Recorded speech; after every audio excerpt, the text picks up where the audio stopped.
How's it going, guys? It's me, Cozy, and I'm back at it again with more of the Finches.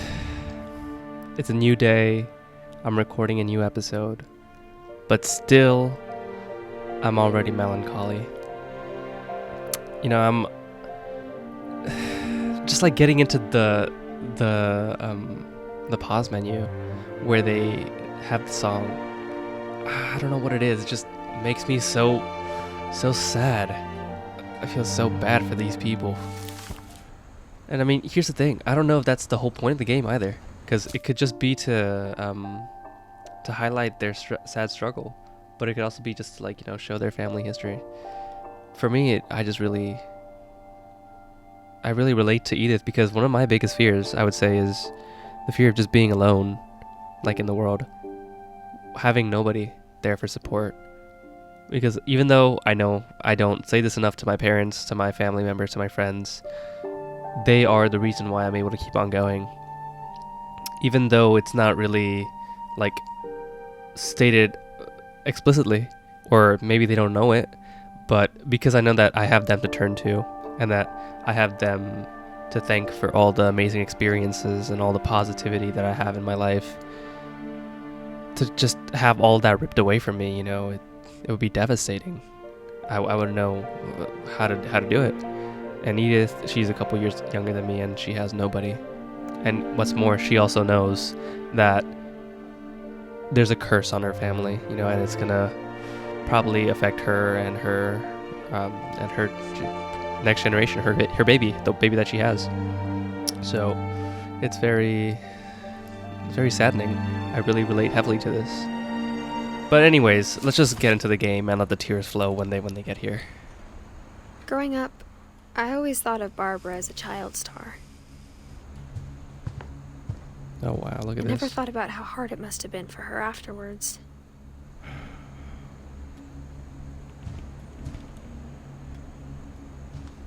That's probably something. I'll get to that later. Let's just check around for more hidden details. Penelope's diner. Oh, she used to work. Yeah, she used to be a child star, but then all of a sudden, you know, she had to become she had to work at like another place. Her fame didn't really help. This is the way that I came from. Never mind. Let me just get out. Man, it's a really sad story. All right, Barbara, let's watch your thing.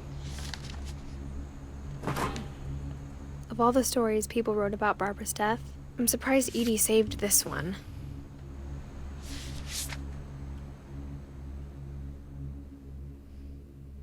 Old Jack here with another ghastly tale inspired by America's most unfortunate family. I'm calling it The Surprise Ending of Barbara Finch. As a child star, Barbara was famous for her scream. Now at 16, she was all washed up. A has-been. But in a lucky break, she'd been asked to perform her signature scream at a local convention for monster movie fans. It was just the boost her career needed. Unfortunately, her scream hadn't aged well. Ooh, Barbara. Getting better. Babs. I think you just need the right motivation. Her biggest fan and current boyfriend, Rick, was about to demonstrate when... Now that was a great scream. It was Barbara's father, Sven. He'd slipped into a table saw and had to be rushed to the emergency room. So Barbara got stuck babysitting her youngest brother, Walter. Her convention comeback was cancelled. Okay, I'm hearing frustration, but I'm not hearing terror. Damn it, Rick. What if I tried... A gang of hoodlums in Halloween masks have been terrorizing Orcas Island tonight. Police are urging residents to... That came from the basement. You're right! Also, I loved your delivery on that. God. Why is your basement door locked? Because my dad likes making puzzles and secret passages. Rick is like There's typical a key hidden in teenager the music boyfriend. box. The secret is to keep winding and winding until finally the key pops out. Thanks, babe. I'll be back in a sec. 20 minutes later, Rick hadn't returned. So Barbara went to look for him, right on cue.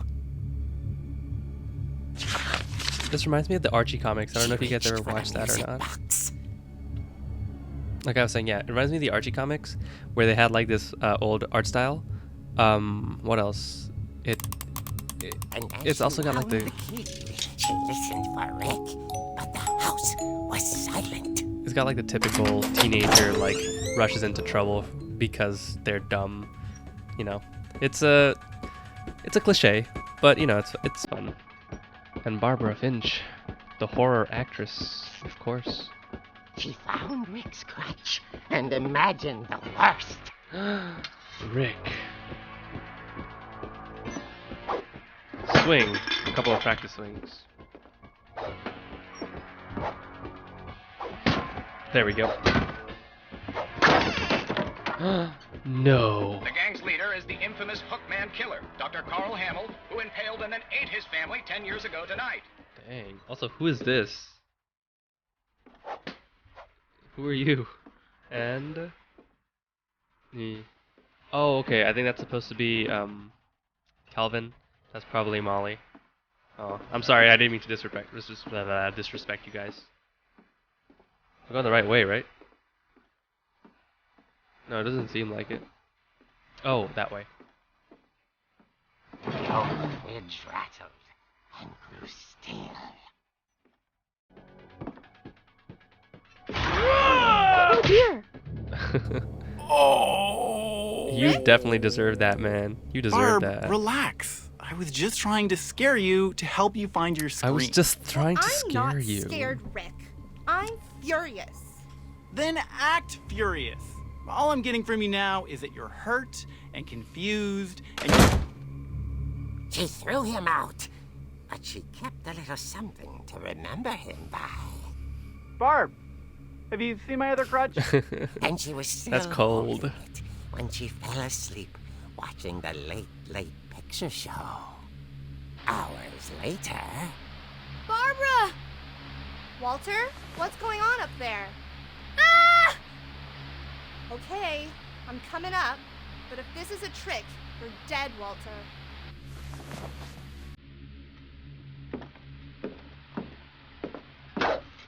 Can't you run a little bit faster? Come on, Barbara. Your brother is in danger, and you're over here just like taking your sweet time. Well, that's ominous. Maybe I understand now why you were taking your time.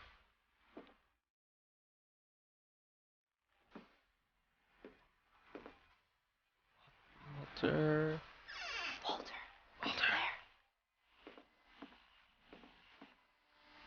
had vanished, but his bedside radio was still on. Orcas Island police describe the man as 6 feet tall, with a steel hook for a hand. Residents are urged to lock all doors and windows and notify the police of any suspicious activity. Uh-oh. Barbara turned, saw the hook man, and was speechless. He was quite smashing. Damn, Barbara got some moves. Fury he was. He couldn't get enough of Barbara. Okay, Barbara, How do you there's leave? gotta How do you be another leave? way out of here. Oh, there we go. Perfect. That night, she played her part beautifully.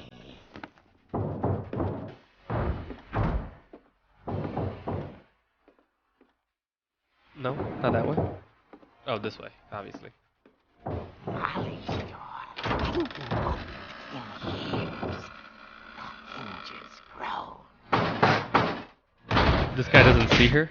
She's like literally right in front of him. Oh, look at that. He wasn't moving, but she sensed the story might not be over yet. Okay, Barbara, I get it. Like, while you're walking up the stairs, you're being cautious, but right now you gotta run, man. You gotta get that hook face back. I can't say that word. Not on camera. The hookman had vanished. She listened for his breathing, but What the all she hell? heard was... At the door. He ran outside and he came through the front door pretending like to be a trick-or-treater. Perfect, because he had a good costume. whispering. It was coming from inside the house.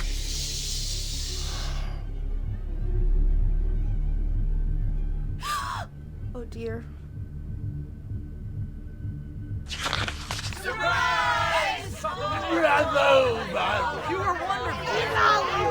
monsters had come to surprise her. For Barbara, it was a dream come true. Then she saw what kind of monsters they were, and she realized what was about to happen. She was going to be famous. And with her final breath, Barbara Finch gave the performance of her life.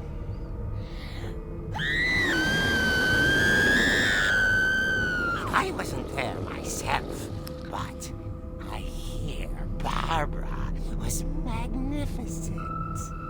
Poor girl. She had a taste for stardom. But unfortunately, so did her fans. Of course, the police blamed it all on poor Rick, who disappeared the same night. And little Walter? Hiding under his bed the whole time. He took it all pretty hard, but that's another story. As for Barbara, tucked inside the music box is all they ever found of her. Her ear. Yeah, ew. Now that's what I call a real Eerie tale. Man, shut up, Jack. That was so bad. Man, this is why I love this game. All the different art styles and everything.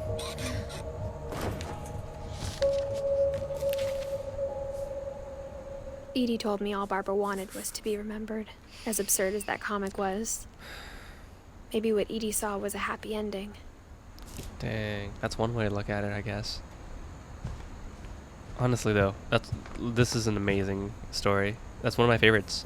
Not only because of the art style, but also because of like the very ending lines. I like, guess yeah. now I know why Mom didn't like me playing with the music box. I see. Yeah, because you know, I guess she was remembered in the end. Maybe not in a movie, but through a comic book at the very least. But yeah, oh wait a minute. First, before I go into the music box, I want to check Walter's room and check for the... Oh wait, never mind. I was here. This is the first one that I checked. Never mind. Yeah, I thought that was a new secret passage. Whatever.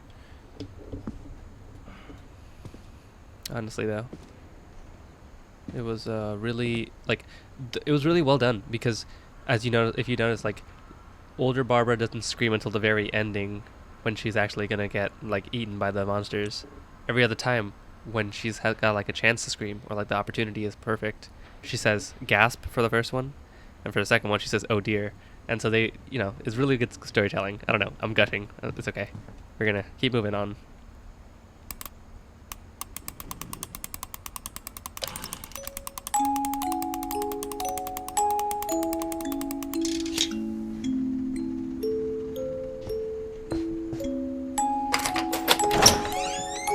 I love the soundtrack for this.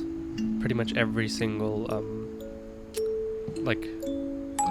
track is haunting and melancholic in its own way. Even some of the more upbeat ones, and you'll probably hear it once we get to those levels. Not levels, once we get to those stories.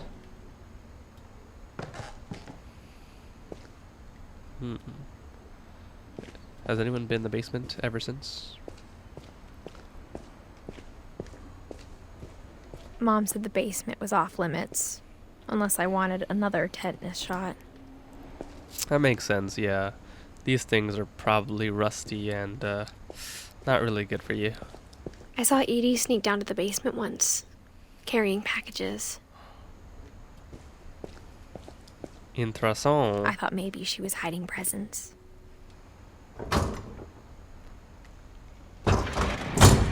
It turned out she was hiding a lot more than that.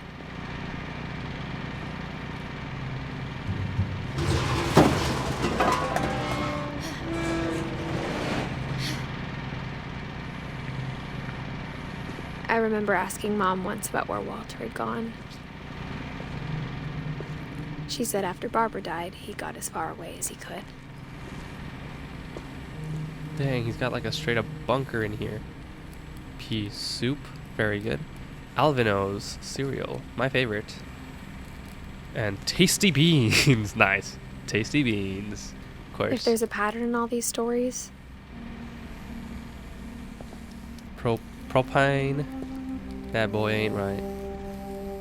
Sweetie crisps, part of a delicious and nutritious breakfast. And pork chunkies? I don't know if that sounds as appetizing as I think it's that none of us has gotten very far. Walter. 1952 to 2005. 50-something years old.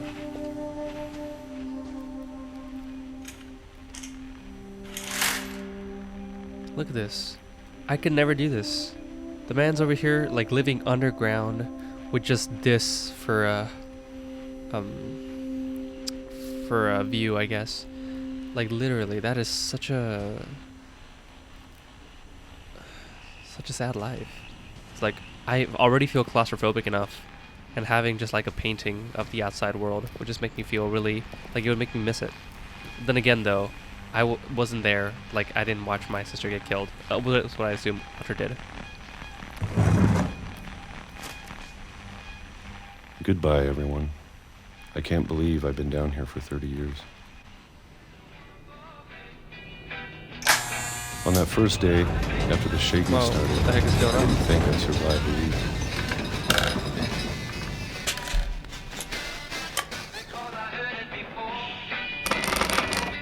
But after a few days, I settled into a routine. That's what kept me sane. Having a schedule, living for today. What are you eating, man? I always expected to be dead tomorrow. Mangoes? Oh, peaches. Georgia peaches? But if you wait long enough, you get used to anything.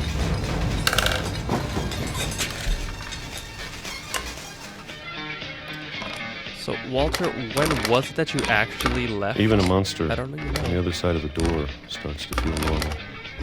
Are you talking about the Almost monster friendly. that killed your sister? Dang. Yeah, because his hands looks like they're kids' hands, so And then one day, you know, maybe he was everything just stopped. no shaking, huh? Whatever that thing was, it was gone. Maybe it got tired of waiting. Or maybe I just got tired of being afraid.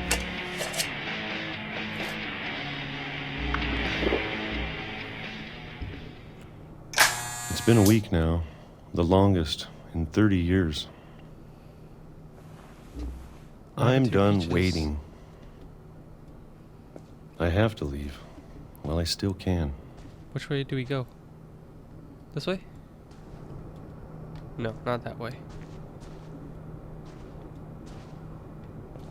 Let's see.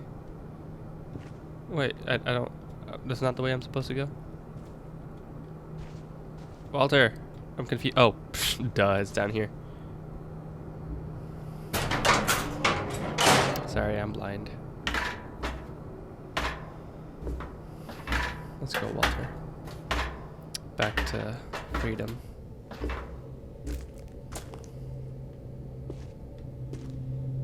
Jiggly Farms. Jelly. Red I know it's out there somewhere. Red Farms tomato ketchup. More Alvino's. Yes, my favorite. Part of a balanced breakfast. Whatever killed Barbara and Molly and Calvin.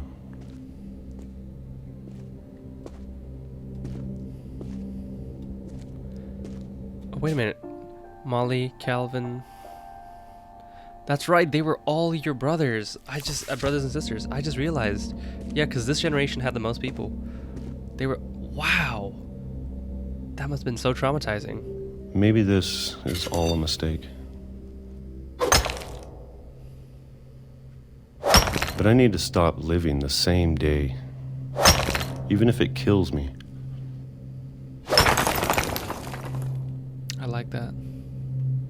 Whatever's out there, I want you to know I'm ready for it. I'm going to appreciate all of it, Walter. especially the food.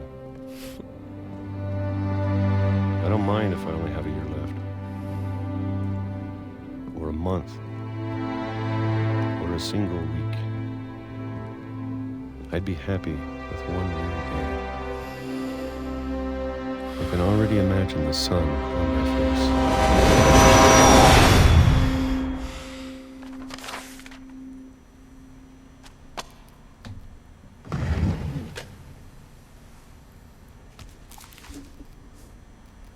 Walter died when I was 6.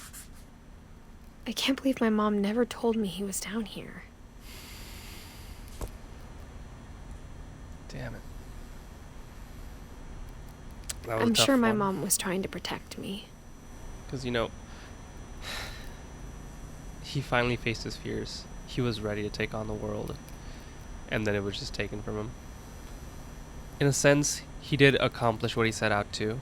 And just in terms of, like, my religion, my faith, in Buddhism, we say that when someone attains Nibbana, or enlightenment, doesn't really matter what else they do after that, because they're content, they're at peace, and it doesn't matter what happens, whether they are rich, whether they die the next day, they're peaceful. And in a sense, that's what happened to Walter, because in the end, he chose to face his fears, and with that new change, that new determination, that's how he lost his life, that's how he passed. And so, because of that, I think he was, in the end, he died peacefully. Although just, you know, a little bit goes to show you, like, you know, how unfair the world is. There's people who die, who are evil, who die, who live a very long life, and there are people who are good, who die very soon. You know, it's not fair, and there's nothing we could do about it. We just have to lead our lives as an example, so that even if we may die before our time, we have others to carry on what we started. And peace and compassion towards others is a just goal, no matter who starts it. Maybe she was afraid I'd end up like Walter. That you'd run away? But if she never told me about an uncle under the house, What else didn't she tell you about, right? I can only imagine what else she was hiding. Exactly. That is a hard pill I to don't want to swallow. make the same mistakes she made. Trying to bury something that's still alive. Oh, damn, yeah. That's definitely... I didn't think about it that way. Now that there's only one of us left. Or Oh, no. maybe 2. Mm-hmm. I thought it was time I heard the stories for myself.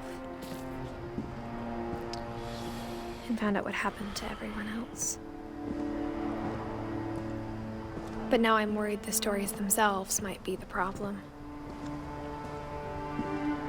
Maybe we believed so much in a family curse, we made it real. Damn. That's true. That's a really good point.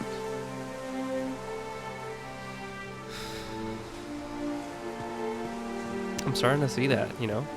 Maybe like at the very beginning, Molly, that seemed like it could be a curse. Odin, also probably a curse. Barbara, I don't know. But Calvin, Walter, and pretty much everything else probably started to affect them and be like, they probably thought like, oh, you know, we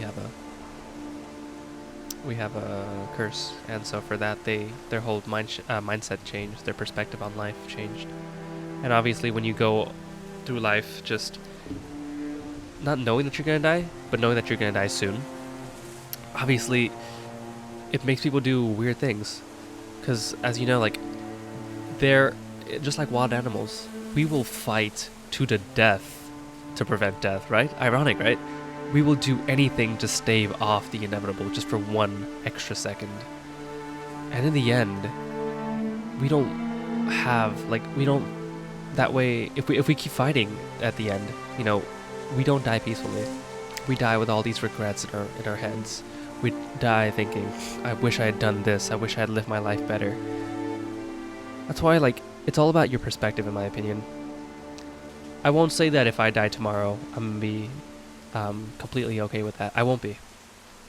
But I will say that if I look through my life and I reflect and just see everything as an experience that's building up to who I am now, I can find a sense of accomplishment, a sense of contentment at some of the things that I've done, at some of the things that I've experienced. And I know that I wouldn't change anything, because where I am now is because of all those is because it's a sum of all the experiences that I've had, all the people I've met, all the all the dumb things I've done, all the good things that I've done. And so in that case, I don't know if I should even be writing this. In that case, my life isn't really like my life is well lived in that case, you know, even though I might not have been able to do everything I want to do. The vigor, the determination, the passion that I go about every day living is enough to make up for a short life. That's what I think, like, really matters. You know, make sure you live every single day to the fullest. Do what you love. Spend time with people that you love. Because when it's all taken away, you can't take them with you. And I don't know what you believe in, whether you believe in heaven, whether you believe in science. Either way, you still have no excuse to not lead your life to the fullest every single day. Gotten pretty deep this early on in the video. Maybe it'd be better if all this just died with me. I'm sorry, Edith. I'm not like, I'm talking about my own stuff. But I thought you should know about your family. So I'm talking about myself, so that's why, like, it's a little bit disconjuncted with the rest of the story. I don't know if that's the right word or not. And the history you're a part of. Look at that. All the way over there. Though to be honest, I feel as lost as you probably do right now.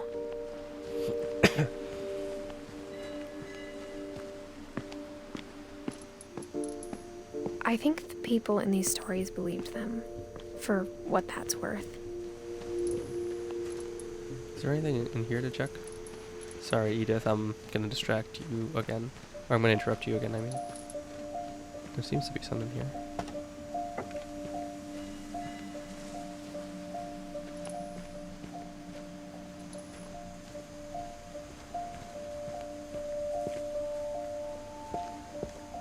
No, it's just nice. I like that, you know. They have these separate paths. They don't really like have any extra commentary. But just the fact that you can explore, just look at things closely, it gives you more of a sense of immersion. And it helps you empathize with the character a lot more. Go down to the docks right now, even though there's probably nothing there.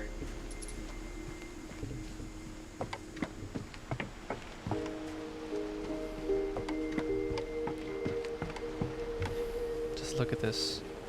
So beautiful. Just like everything here is blues and blacks and grays and some yellows. And just off in the distance, you see the red just flashing like a beacon, beckoning you forward, inviting you to come explore and find out more. And that one lonely bell from the buoy just ringing on occasion in the silent night. This game is just beautiful. Everything about it was given enough, just as much thought as the next thing. Everything from the colors to even these little, like, to the grass. It's just as much a part of the story as the actual commentary and the events that are being told. Look at the house. Had that history of imagination and stubbornness and madness. Any of it seems possible.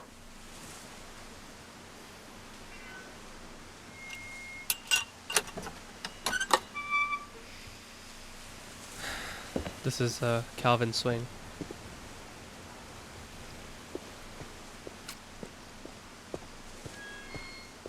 Which way do I go? Inside the house? Or I this think way? we've been surrounded by death for so long, we've just gotten used to it.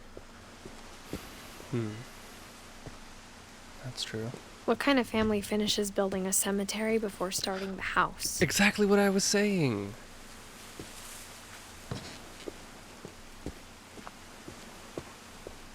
It's embarrassing for me to admit this, but the pet cemetery made me more uncomfortable than the human one. Dang. Christopher, Shadow, Shatsy, Oliver, Bob. 3 of the gerbils were mine, and 2 had been my fault. Zerpy, Lurpy, and Furpy. Oh no, those are the birds. Zoe, Coco, Tucker, Charlie, Daisy, Lucy. Derpy Jr., Derpy, Burpy, Chirpy. Where's Bob and Rob? But yeah, honestly. Oh, there's Bob. Shatsy. Aw, sorry, Frog. Your thing fell down. Bailey. That sounds like a dog's name. Oh, cute. Sven built the house, but it was Edie who designed the cemetery. Molly Finch. Calvin Finch. Yeah, Molly, because of the cat and the owl. Calvin, because he wanted to fly. Sven Finch. Edie Finch. For Edie, it was her memories. You know, she cared about her family so much. Sven, he was a builder. Walter Finch. What is that? Oh my gosh, it's a small replica of Walter stepping out of the and it gets this look all, oh my gosh. That touches me.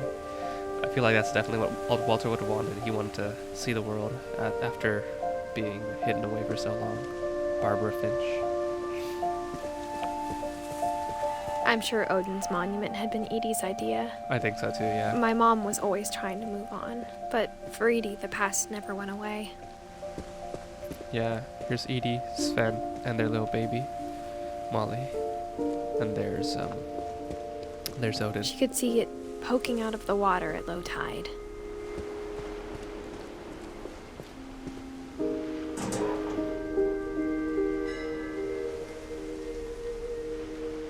Edie said she dreamed about the old house every night.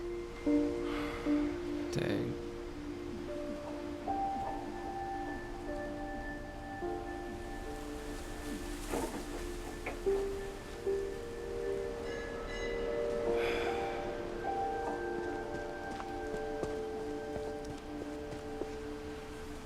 What do I do now? Look at it more? Or what? No? Okay. I guess I keep heading back. Edie's side was always easier for me to understand. Oh, there's a second way down. That was the pet cemetery. This is the But the older I get, memorials. the more I can see where my mom was coming from. I see. Sam Finch. Her dad had Gus been pretty Finch, strict, but Gregory it wasn't Finch. enough to save her brothers. She was just trying to do better. Right.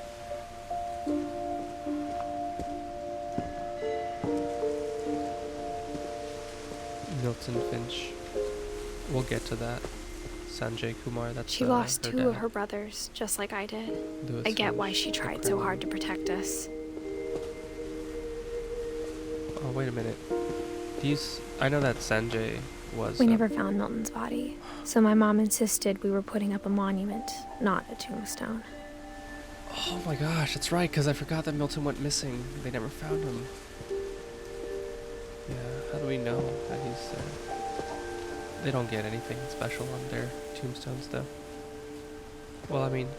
Oh, wait, Gregory, yeah, he was 1 year old, so I guess technically nothing. Gus had a pinwheel, which we'll learn more about, and Sam, he joined the military, so I guess that's why it's an American flag.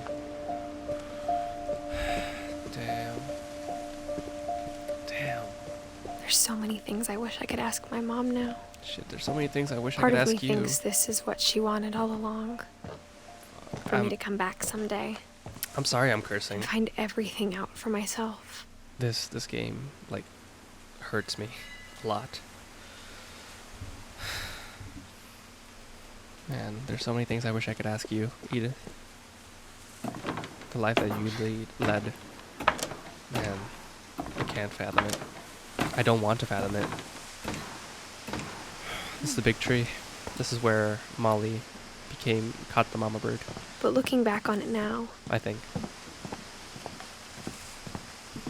if she told me there was going to be so much climbing, I never would have come when I was 22 weeks pregnant. Yeah, you're almost, 22 weeks, 4 times.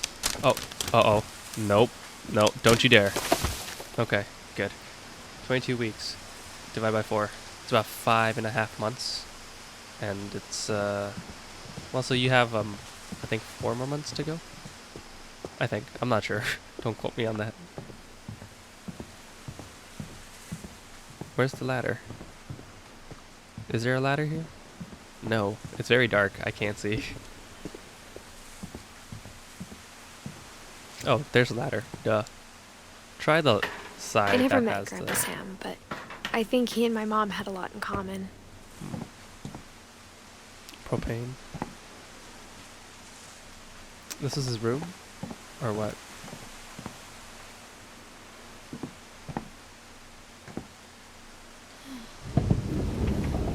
They were both pretty intense. There's a bear. Lots and lots of hunting photos.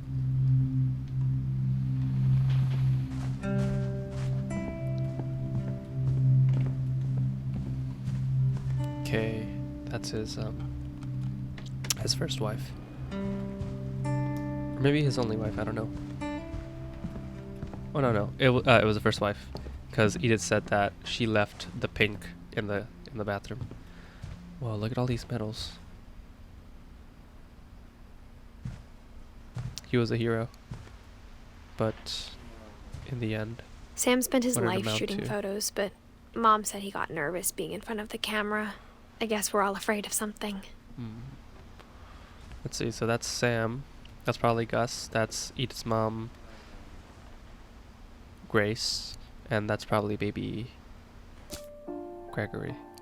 Oh, not Grace, Dawn. Sorry. Open this first, or check on this? Open this first. This might be more. Oh, never mind. That's the next way forward. No. Aw. Come on, Edie. We're gonna read your Grandpa Sam's memories first.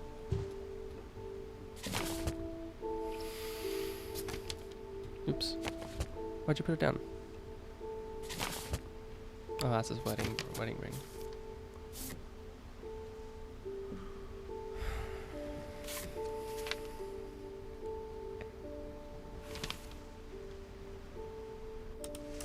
That's a Dawn, nice transition. I promise. I like that. You'll never forget this weekend. Yes, sir. These memories are gonna last a lifetime. Perfect. Oh no, I cut through some of the It's gonna dialogue. rain the whole Sorry about weekend, isn't it? I will never forget this weekend, Dad. That's the spirit. that. She was being sarcastic. Smile, Dawn. Odin Finch National Park. Interesting. Okay, got it. I'm gonna take some pictures, okay? Just be careful. That camera's older than you are.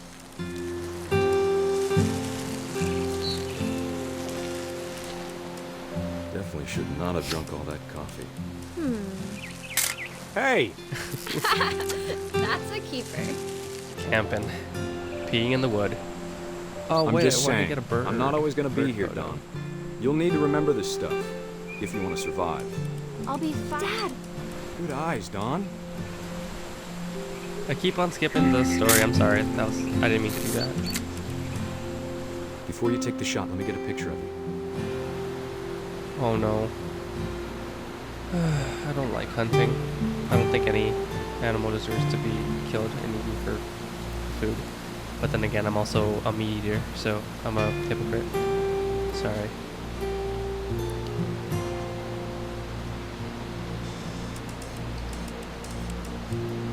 Anything else around here to get?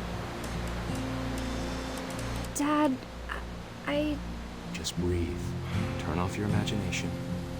Focus on your target. Where is the target actually?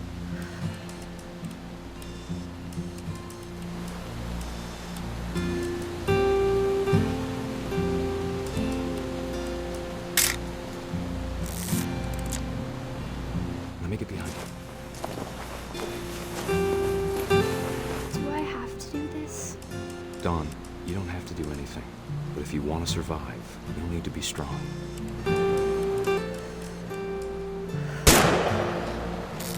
Great shot, Dawn!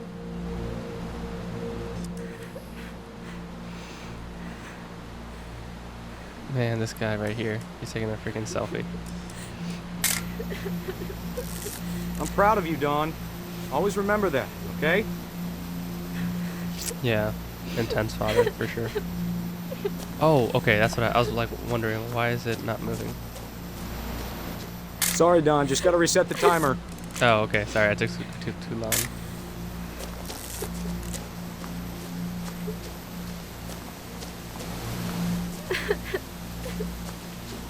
Dad, it's twitching. I think That's it's totally so- normal, Dawn. Just focus on the camera. Try not to think about. Dad! Damn. She was there when her dad died. This all just like messes up anybody. Of all these stories, that's the one I wish most that my mom had told me. Right. Yeah, it was her own father, and she was there. Man. Oh, this is so beautiful. The moonlight sparkling through. I mean, here's the thing, like, why do you think they put extra effort into making this game so beautiful? Even though it's like so dark and is really depressing, actually, when you think about it. I think it's because they're finding beauty in loss. And it's something that we as humans, we tend not to do. We downplay our victories and we overplay our sad times. And so for us, we're always stuck in this loop of never being content, never being good enough. But when you think about it, you know, like because of that, we want to keep on excelling to make good memories, to achieve good things.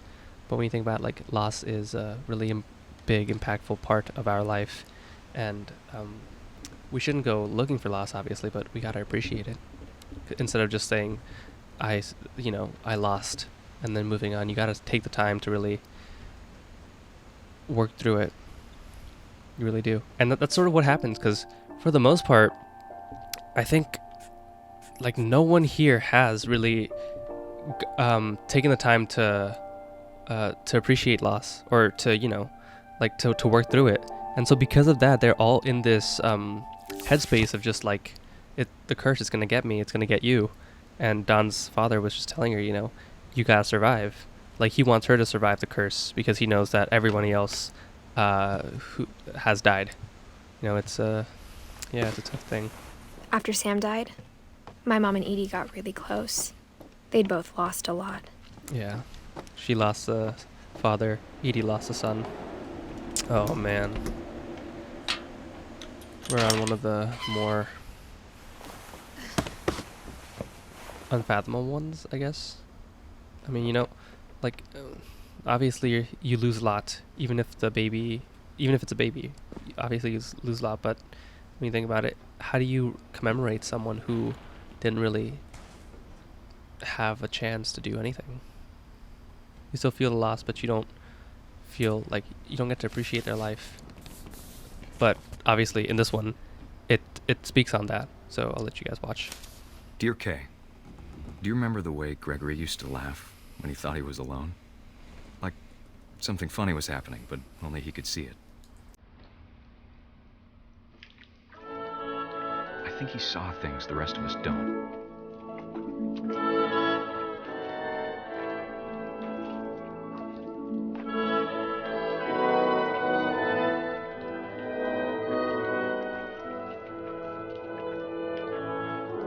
Wait, what am I supposed to be doing right now? Oh, okay, that's what it is.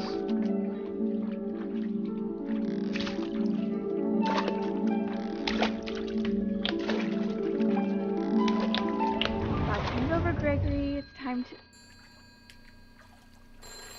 Hold on, sweetie. Hello? Sam, I told you I don't want to talk right now. Ooh, wonder what he saw. What his world was like.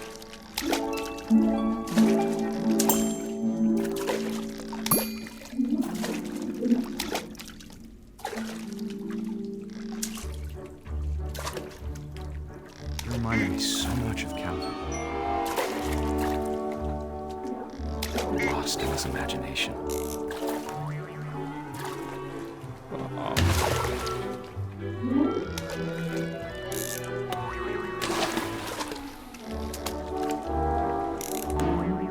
I know how silly it sounds.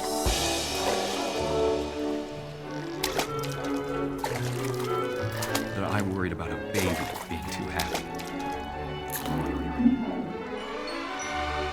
But I could feel him slipping away. Sorry about that, Gregory. I know you did everything you could. Maybe if I hadn't called that night.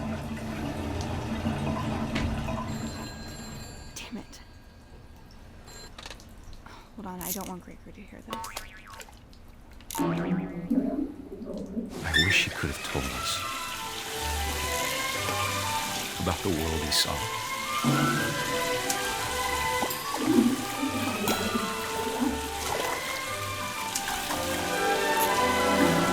There's so much I don't understand about Gregory. About everything.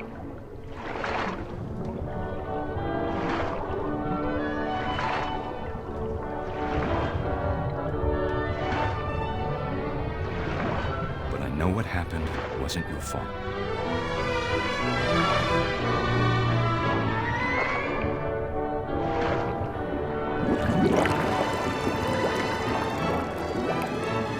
I'm sure he's happy. And he'd want you to be happy too. Good luck, Kay. Love, Sam. Yeah. Divorce papers.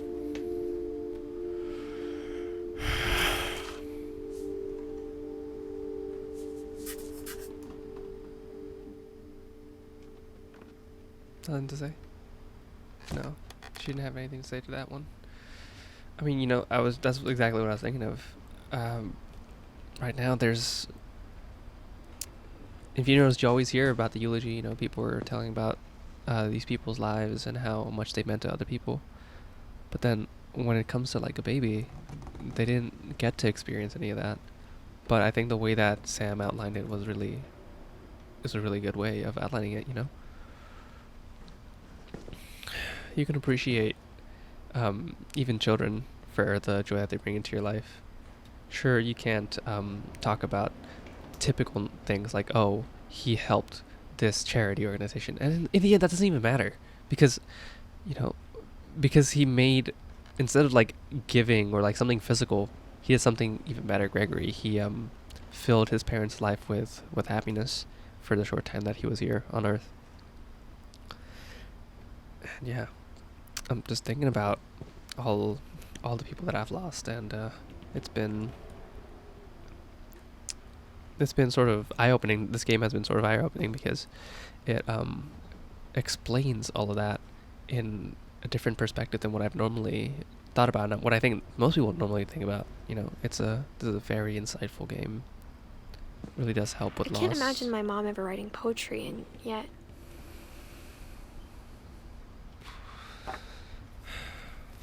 A poem for Gus, who always said the wedding was a bad idea. Our father never hit us kids, at least not very hard, before the day my brother said with teenage disregard that he'd be dead before he'd see a wedding in our yard. Oh, I like that. That's really fun. Oh, come on. My father made him come, of course, but Gus stood far apart, just flew his kite and bottled up the storm inside his heart.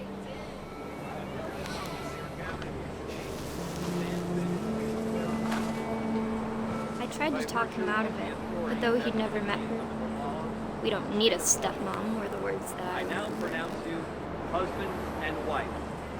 You may kiss the bride.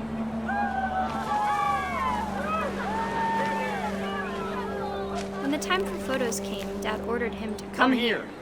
But Gus declined and as a sign held up his middle finger.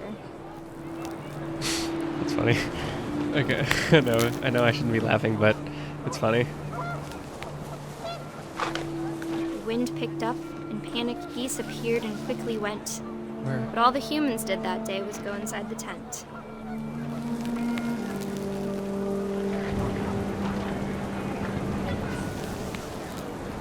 There we go. Oh. The rain came down in buckets then, but no one seemed afraid that nature might destroy the tent our dad had crudely made. The thunder sounded much too close and full of angry power. But all my father said to this was, "Make the music louder." Oh my gosh. That's beautiful.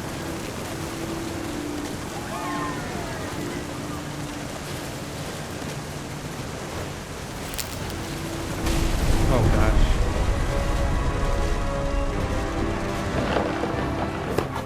gosh. Wait, there was a thing that I didn't get. I wish that I could Oh, there truly we go. say I thought about you on that day. Out there on the beach alone, just you, the wind, the sea, and foam. But I didn't. Until we found you.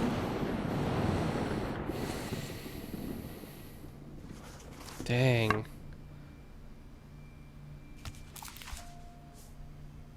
She never talked about him, but Mom told me once if I was a boy, they were going to name me Gus. Give me a second. Sorry about that. I'm back. Let's keep on moving. This would have been fun, My probably. mom moved up to the loft after her brothers died. Like, having a rock climbing wall just to get into bed. At the time, it was as far away as she could get. As a kid, I would have loved that. Been amazing. Alright.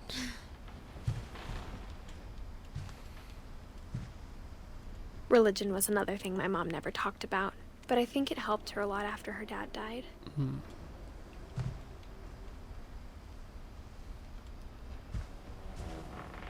Don and Sanjay. 8/18/1986. Oh. Flight. Excuse me. She has it still, circled. Fly to India. She hasn't changed it. Then again, maybe she hasn't been back. She spent a summer building houses in Calcutta, where she met my dad, Sanjay. What's next? Oh, out here. My mom moved to India a week after graduation and got a job teaching English. I see. Louis was born a year later. Does that mean she left Edie here all on her own, huh? Well, I mean, I can't really blame her. When my dad died, I don't think Mom knew where else to go. I'm sure Edie was happy to have her back. Right, yeah. She was all alone this whole time. The house had to get a little bigger, but Edie was used to that.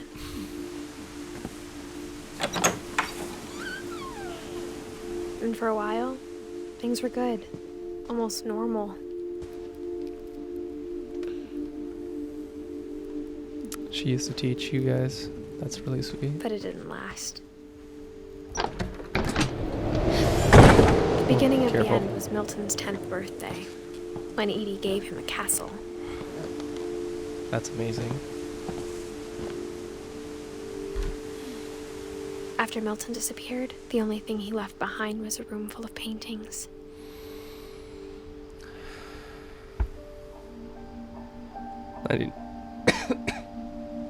Excuse me. 1992 to we don't know when.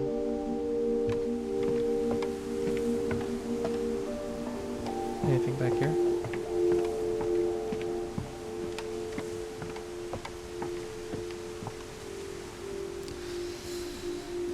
Gosh, it's unfair to have a game this sad be so beautiful. Part of the reason why I love it, though.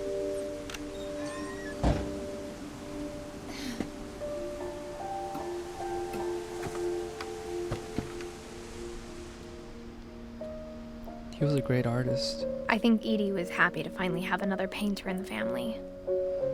That's right, because she also painted. Totally forgot about that. Oh, there it is. Oh, what? There's a top floor. That's amazing. Good job, Edie.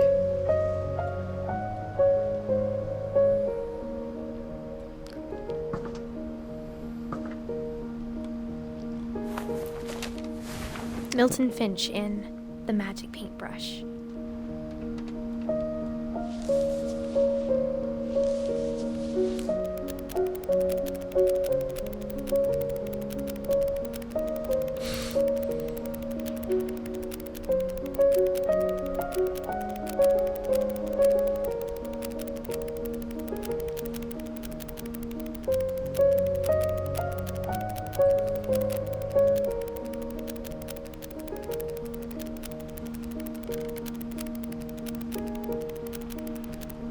I see. So that's his disappearance. So that means I Milton was knew. 4 when Milton disappeared. It means Milton knew when he was going to disappear, because he drew about it before. Man, obviously we don't know what happened to him, but I wish I did. Wish I did.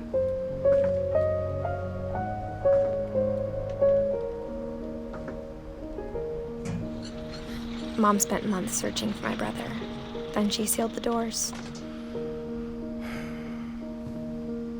See, Milton was 2003. Okay, so that means it was just your mother, Edie, Lewis, and you. Whatever Milton had found in the house, Mom didn't want it getting out.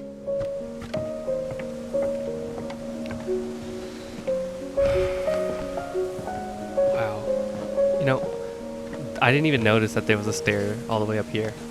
And Mom it's... definitely blamed Edie, but I think Lewis blamed himself. Damn. Like I was saying, on the way out here, this is really good level design.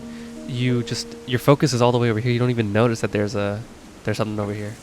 And it's the same thing with the door in Sam's room. If I wasn't like looking closely for the white dot, I wouldn't have found it. I would have gone directly to his letter first for not for Gregory, for his death, or his photo, sorry, and I would have then found out the door right afterwards. But I was intentionally being Snoopy, but right here, I didn't even notice until I was on the way back. Good level design. I repeated so many things. After he graduated, he just spent more and more time in his room. Until Mom got him a job at the cannery. Right. Which way to go? There's one way here, there's another way here. I'll go through this way.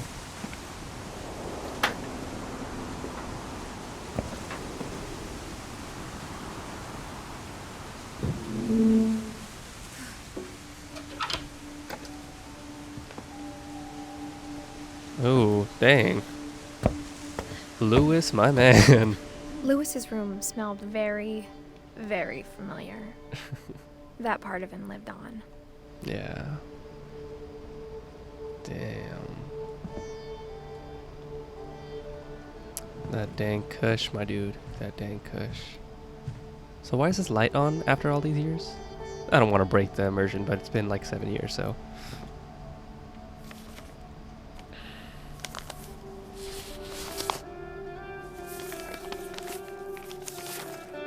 Dear Mrs. Finch, as Lewis's psychiatrist, I can understand your desire for an explanation. As I see it, the trouble began in January, shortly after we convinced your son to seek treatment for substance abuse. Newly sober, I believe Lewis first noticed the monotony of his daily life.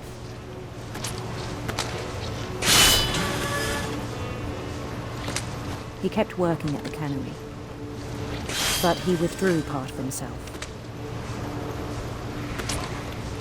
In our sessions, I saw the same behavior. His mind began to wander. I asked him to describe it. He said he started small, imagining a labyrinth. He'd feel his way about. Then something moved. Bats. And toads. That's cool.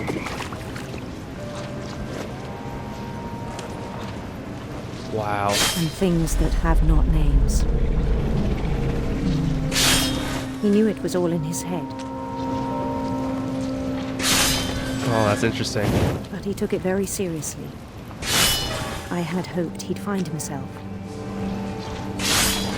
What's this way? Nothing. Okay.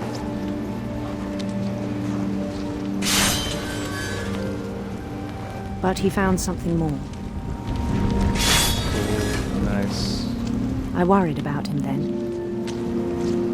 Daydreaming at the cannery. I spoke with his boss.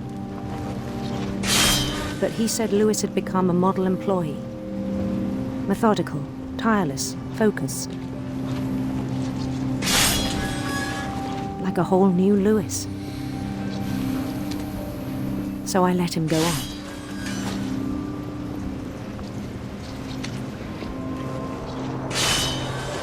I even encouraged him. It seemed very promising at first. He told me he'd made a new friend.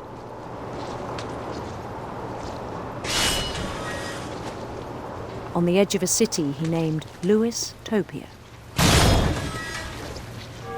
He built the city up slowly, brick by brick. Then he made musicians.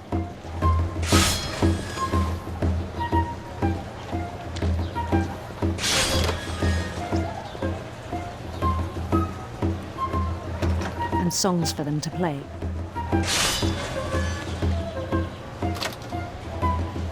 He talked about starting a band. And he was always humming something. Every day his imagination grew stronger.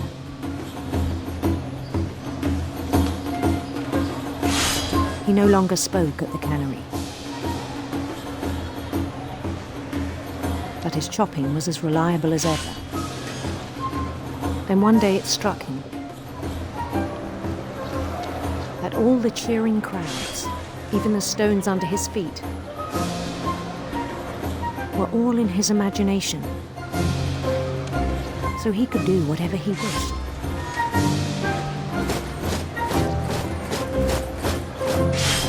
He held an election for mayor. And he won. They begged him to stay, but his mind was already wandering. It became a game for him.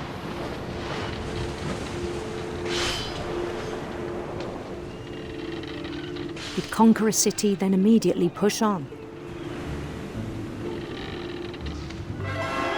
New Louisville.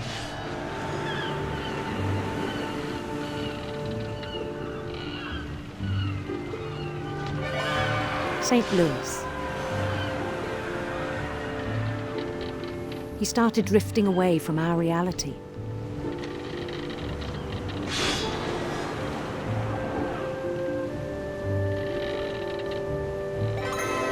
Minneapolis.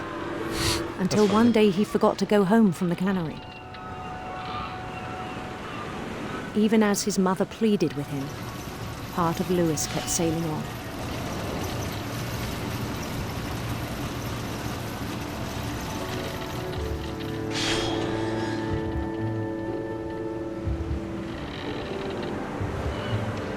In Lewisburg, he heard rumors of a handsome queen.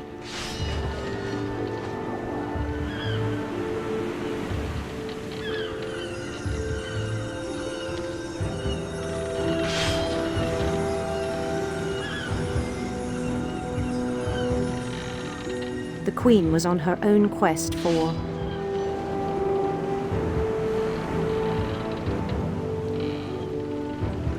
sinister serpents.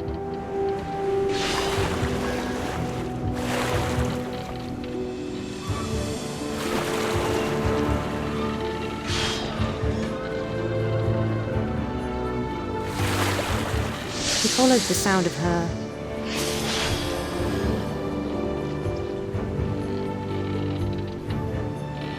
electric sitar. Nice.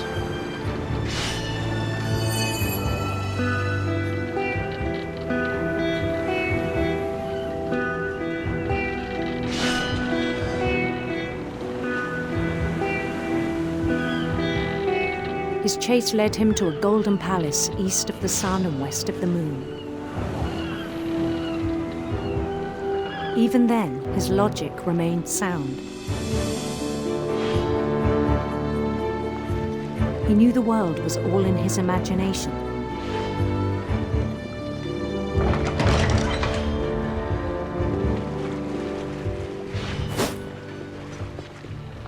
But he was so proud of having created it.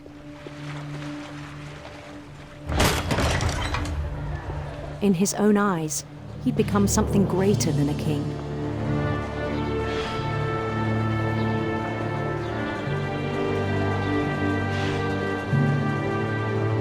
For someone who'd never known success in the real world, I think it was overwhelming. And then it struck him that the real Lewis was not the one chopping salmon, but the one climbing the steps of a golden palace.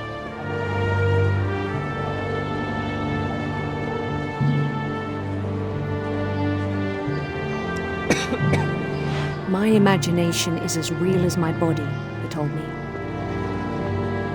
It was hard to argue with him.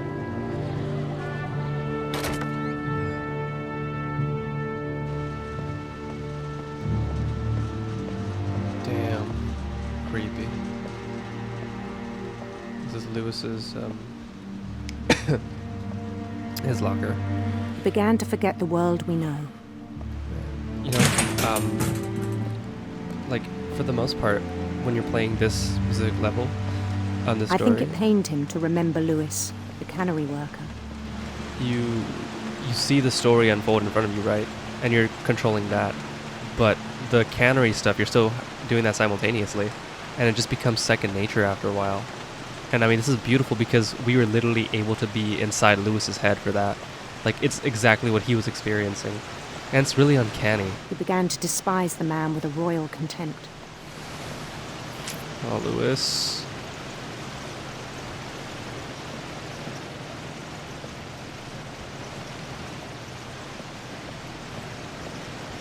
This is the night that he didn't return from the cannery. What do we do now? I don't know. Oh, up there. Duh. I still thought I could save him. Even after he said he was being crowned king over all the lands of wonder. The palace would be packed with his companions.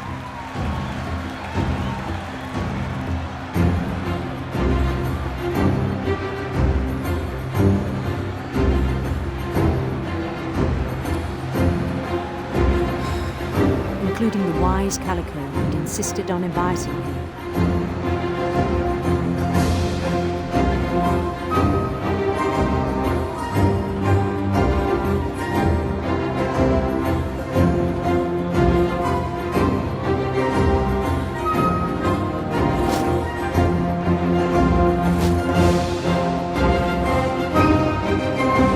His queen waited, holding his crown.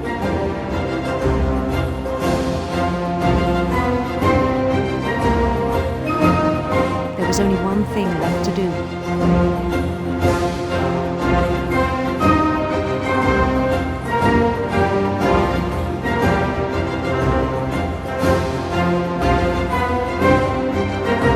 Bend down his head.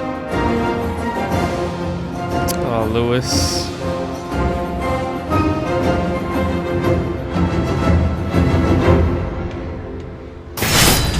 And the rest I think you know. Yeah. Mrs. Finch, your son was a kind man who will be missed by all of us who knew him.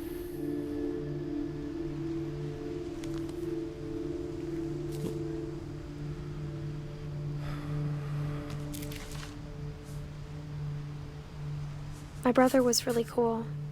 I wish you could have met him. Yeah, me too. He was living in his own world. That's the thing, we all do that. I used to daydream a lot when I was a kid. And it was always some of the most fun things I've ever done.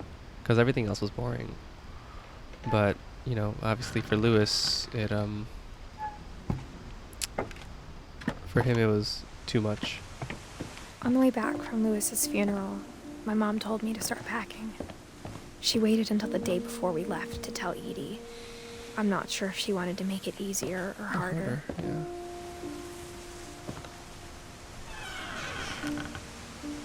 I wish we'd stayed. But I understand why we left. Packing peanuts. Some out here? No, I just came out of that way. Never mind. Guess we're going through this way. My mom ended up leaving everything behind. She didn't take anything with her? What happened that night had been coming for a long time. Maybe it should have come sooner.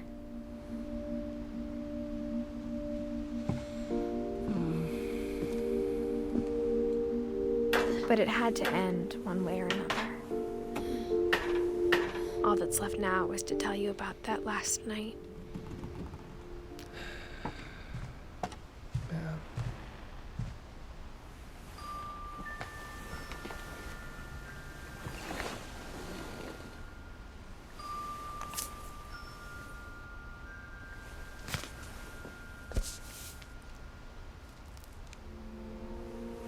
That whole last day, Edie just watched us pack and didn't say a word. Until supper, when she raised her glass and said, "To our final night together, and all our final nights apart." Grandma, you know what I said about alcohol. Some of your medications are very Edith, specific. I left a present for you in the hallway. Why don't you go open it? The grown-ups have to argue now. I'm sorry, you're right. We're all leaving tomorrow. Let's just enjoy our last... I'm not leaving. Edith, you're excused.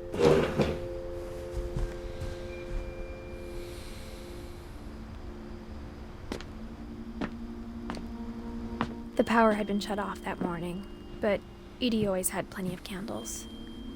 When my mom sealed the library, I don't think she knew about the other entrance, or that Edie had a key to it.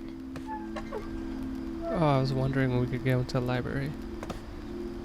I think it's the last room in this house. All of the Finches are buried beneath this library. The thing you're afraid of isn't going to end when you leave the house. Edith has a right to know these stories. My children are dead because of your stories. I think it's best if Edith and I leave tonight. Shit. We'll have the nursing home send a van for you in the morning. Okay? No, Dawn, come on. Don't leave it like that with your grandmother. Damn. Dear Edith, there's so many stories I wish I could tell you, but there's only time for one. This is about what happened on the night you were born. That night, the tide went way, way out. It was the first and last time I ever saw the old house aground. There'd been an earthquake out in the middle of the ocean. They called it the lowest tide in 1,000 years. God, it smelled awful. You know, I've seen that house every day of my life.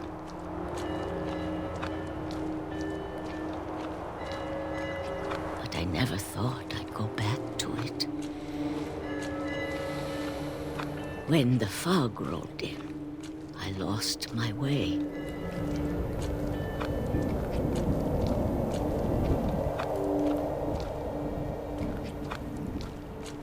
I got turned around. Whoa, that's creepy. Like these just dark shapes coming out of the fog.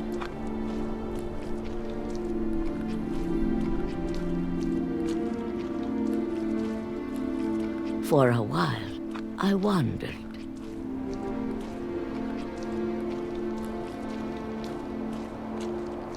I started seeing things. Isn't that the deer that we first saw when we walked into the house? Or at least, you know, it's one of those, not the Things exact I'd deer. forgotten had ever existed. Like what? I don't see anything else. Oh, whoa. But when I saw them, they felt like old friends. That night, a lot of things came back to me. Or maybe I came back to them.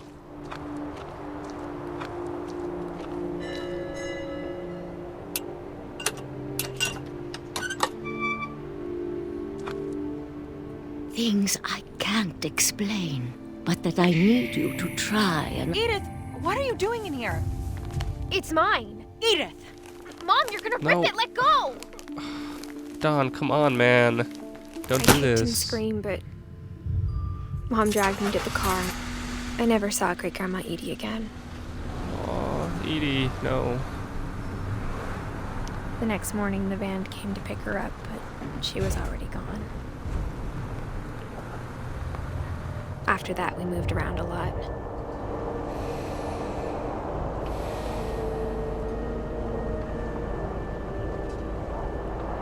We both tried to make the best of it.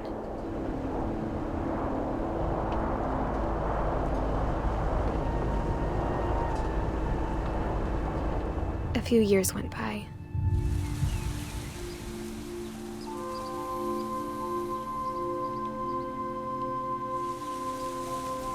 My mom didn't like to talk about it, but she started getting sick a lot. The rest happened pretty quickly. She got better for a while, and then she didn't. And then I was alone.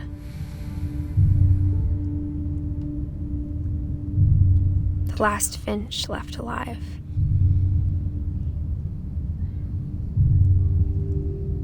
Until I found out about you. I'm still not sure what to tell you about all this. If we lived forever, maybe we'd have time to understand things. But as it is, I think the best we can do is try to open our eyes. And appreciate how strange and brief all of this is. This journal was supposed to be for you. But now I hope you'll never see it. I just want to meet you and tell you all these stories myself. But I guess if you're reading this now, things didn't work out that way.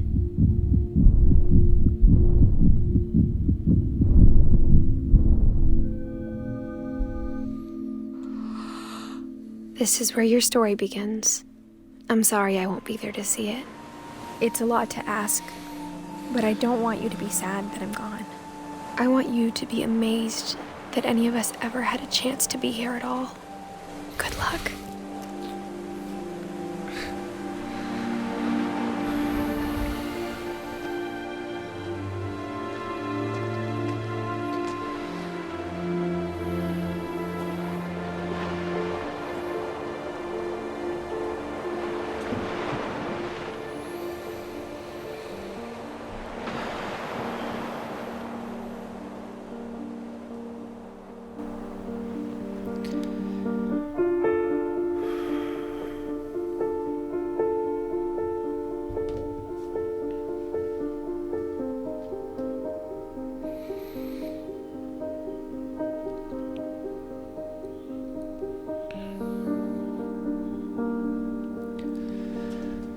That was an amazing story. It's weird to think about, you know, your mortality in that way. To have every single story that we talked about end in inevitable death. It's sort of the big picture that most of us humans, we don't really look at. We only look at these little vignettes of our lives and other people's lives. And when we lose loved ones, all we have are those little vignettes that we remember them by. But what Edith said at the very end is strikes true with me, because when you think about it, the chance of any of us being born is so infinitesimally small that we should just be happy that we had the chance to be born at all. And when you think about just what life can bring to us and how much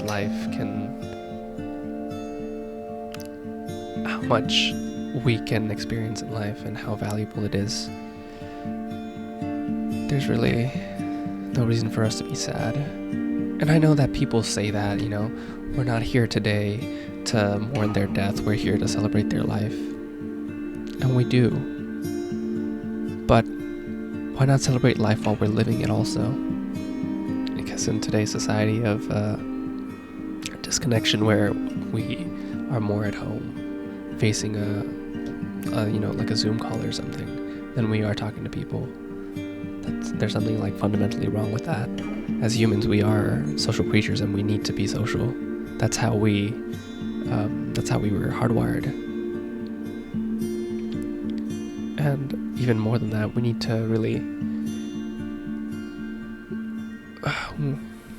to stop making excuses, because we only have one chance at life.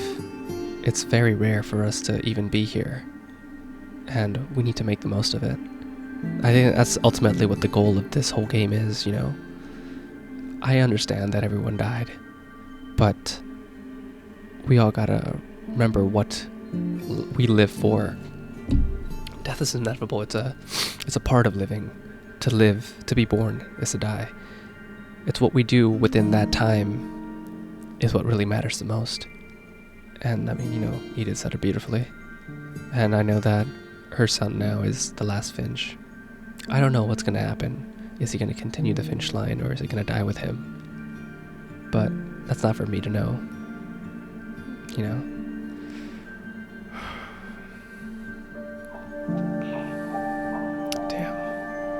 This song is just, it's killing me. Every single time I hear it, it just makes me think of my own personal experiences with loss. And, in the very beginning I said that this song is very melancholy, and I don't take that back. But depending on your perspective, it almost seems hopeful. It almost seems hopeful, yeah.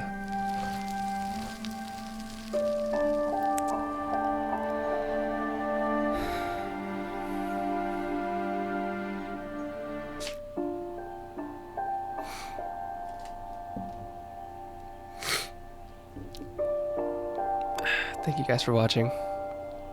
I hope you guys enjoyed this, and I hope you guys see things in a different perspective now. So without further ado, I'm going to leave it off here. Cozy out.